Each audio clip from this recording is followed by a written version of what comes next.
Welcome to the December 2021 issue of Canola Quick Bytes, brought to you by the U.S. Canola Association. Capitol Hill.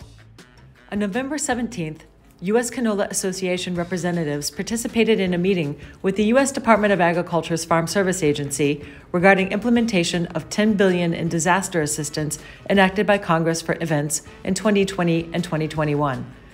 The USDA is requesting input on how to implement this disaster assistance, what aspects of the existing WIP Plus structure worked, and what needs to be improved going forward.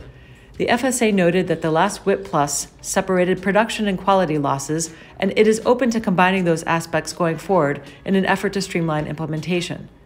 The FSA could not offer an estimate on timing of the disaster assistance, only that it won't get out before the end of this calendar year. The hope is that it will in the first quarter of 2022. The USCA signed a letter requesting that the U.S. government engage the government of Mexico at the highest levels to address Mexico's recent actions affecting agricultural biotechnology and trade of U.S. agricultural biotech products. These actions are out of step with Mexico's commitments under the U.S.-Mexico-Canada Free Trade Agreement, USMCA, and if not reversed, the U.S. government should use the enforcement tools of USMCA to achieve resolution.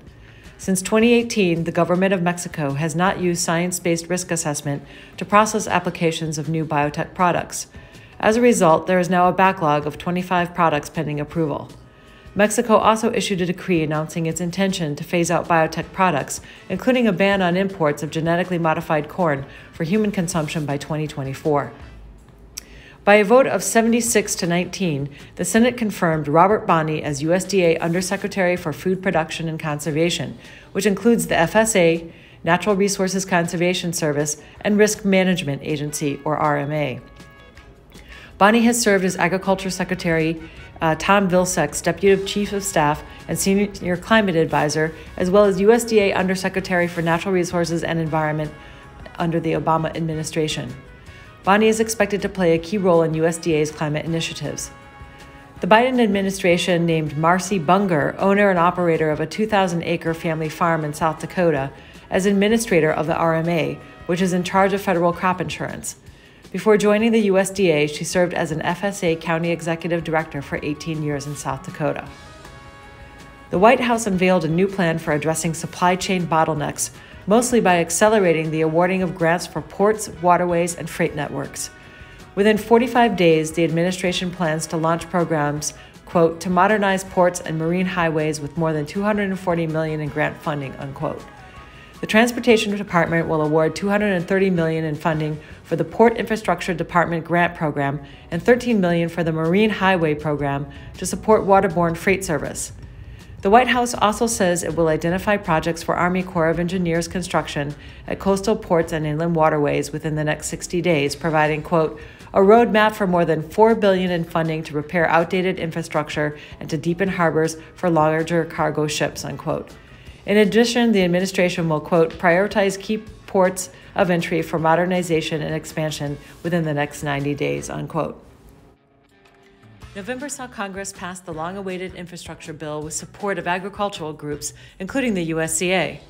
The bill provides $550 billion in additional funding for infrastructure, including $110 billion for roads and bridges, $65 billion for broadband, and $17.3 billion for long-standing needs at ports and inland waterways. The measure was passed with bipartisan support by a vote of 69 to 30 in the Senate and 228 to 206 in the House. Meanwhile, Democrats are still working to secure votes in the Senate to pass the, quote, Build Back Better package using the partisan budget reconciliation process. This package, as passed by the House, includes $28 billion for agriculture conservation programs, $2 billion for agricultural research, $18 billion for USDA biofuel and rural energy programs, extension of the biodiesel and renewable tax credit, and a new tax credit for sustainable aviation fuel. Overall, the package is currently constructed with total $1.75 trillion, mostly for health and climate change-related programs. Agronomy. What attracts pollinators to canola flowers? Their bright yellow color and volatile compounds, according to new data collected by Jason Dukoff, Extension Associate Professor at Tennessee State University.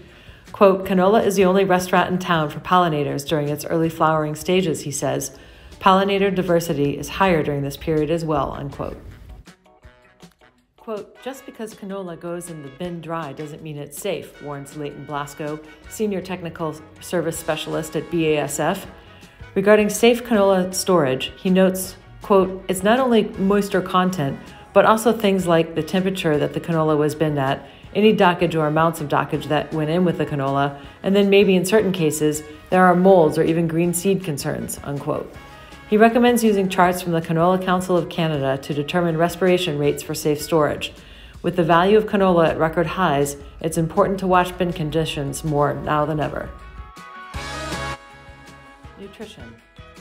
What's the skinny on fats? Fat is a source of energy in the body and a precursor for certain hormones, among other things. Everyone needs some fat, but predominantly unsaturated types because they can lower total and LDL cholesterol and reduce the risk of heart disease. Good news for canola oil consumers. This oil contains 93% unsaturated fat. It contributes to a healthy, heart-smart diet. Other country news. The European Union is doubling down on renewable energy production with a 28% target in renewables for the transportation sector by 2030. Although this is good news for Canadian canola producers who can export their crop for biofuel production, there is a catch. The EU has a 7% limit on the amount of crop-based biofuel that can be used for transportation because the use of food for fuel is not perceived as sustainable. The Australian canola market is booming with record yields and prices. It has produced more than 5 million tons of canola that is estimated to be worth more than $4 billion for the first time. While Canada is dealing with droughts and having difficulty meeting canola demands, Australia is having its best year ever. That's largely because it received normal to above average rainfalls, unlike Canada. The USDA reduced its forecast for Canadian canola exports by 600,000 metric tons to 5.7 million metric tons, which is down 46% from the 2020-2021 crop year, and the lowest export seen since 2007-2008. The USDA increased its forecast for domestic use by 700,000 metric tons to 8.7 million metric tons, but this is down 19.3% from 2020-2021 and the lowest since 2015-2016. Latest industry news. Merit Functional Foods inaugurated the world's first plant for food-grade canola protein. This 94,000 square foot facility is operating at 90% capacity to produce canola and pea proteins to meet a growing demand for plant-based proteins. The 24th Annual Northern Canola Growers Association Canola Expo will be in Langdon, North Dakota on Tuesday, December 14th. Featured speaker Mike Kruger will discuss the renewable fuel revolution that is changing oilseed markets for the next decade. He will also discuss the domestication of the oilseed industry. Longtime canola expert Ron Benetta will moderate a panel of growers on new innovations in canola planting that you won't want to miss. Vin Chaparro will discuss results of a newly completed clubroot survey, and Jan Knodel will discuss diamondback moth control in canola in 2021. The expo will feature a trade show and the NCGA annual membership meeting. The NCGA held its 15th annual Canola Research Conference on Thursday, November 4th in Fargo, North Dakota. Regional canola researchers presented their 2021 findings. The video of the meeting and presentations can be seen at northerncanola.com. About the USCA. The USCA welcomed new board members Mark Hansen of ADM, Samantha Davis of Bayer, and Macy O'Shaughnessy of Syngenta during its hybrid board meeting in Nashville, Tennessee, November 9th and 10th. Regional representatives reported that North Dakota had production challenges this year like Canada. Minnesota harvested acres were up 27%, including some winter canola. Pacific Northwest acres went up substantially, and Great Plains acres started to climb back. The USDA is starting a working group to look at life cycle analysis and carbon intensity of canola oil for biofuels as they pertain to implementation of various low-carbon fuel programs and incentives. Climate action will be a major focus of the 2023 Farm Bill, reported USCA Executive Director John Gordley. The Gordley Associates team also provided a federal policy overview and updates on disaster assistance, infrastructure packages, and more. Kate Schenck of the National Biodiesel Board and Jenny King of Marathon Petroleum discussed biodiesel, renewable diesel, and low-carbon fuel markets.